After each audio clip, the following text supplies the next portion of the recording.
ಪಹಲ್ಗಾಂವ್ ಕಗ್ಗೊಲೆಯ ಬಳಿಕ ಭಾರತವು ಎಲ್ಲ ಪಾಕಿಸ್ತಾನಿಯರ ವೀಸಾ ರದ್ದು ಮಾಡಿರುವುದರಿಂದ ಅಟಾರಿ ಗಡಿಯಲ್ಲಿ ವಾಪಸ್ ಹೋಗುವವರ ಗಡಿಬಿಡಿ ಆರಂಭವಾಗಿದೆ.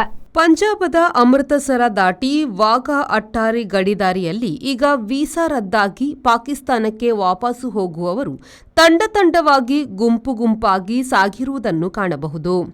ಇದೇ ಭಾನುವಾರದೊಳಗೆ ವೀಸಾದಡಿ ಭಾರತದಲ್ಲಿರುವ ಎಲ್ಲಾ ಪಾಕಿಸ್ತಾನಿಯರು ವಾಪಸ್ಸು ಹೋಗಬೇಕು.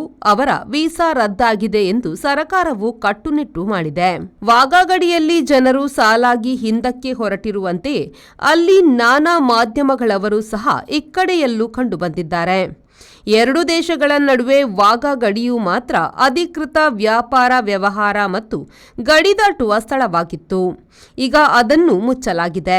ಈ ಸಂಬಂಧ ಕೇಂದ್ರ ಸರ್ಕಾರವು ಸುತ್ತೋಲೆ ಹೊರಡಿಸಿಲ್ಲದಿದ್ದರೂ ಎಲ್ಲಾ ಜಿಲ್ಲಾಡಳಿತಗಳಿಗೆ ಪಾಕಿಸ್ತಾನಿಯರನ್ನು ಹೊರಡಿಸುವಂತೆ ಸೂಚಿಸಲಾಗಿದೆ.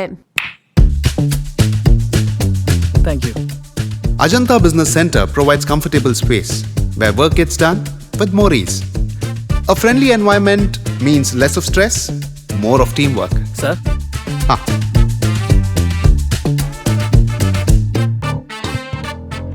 Every detail at Ajanta is thoughtfully managed, making our work much easier and more enjoyable. When employees work in harmony, it creates an environment where everyone thrives, allowing us to achieve the best of work with maximum effectiveness. Invest in workspaces managed by Vertex. Invest smart. Invest in Mangaluru.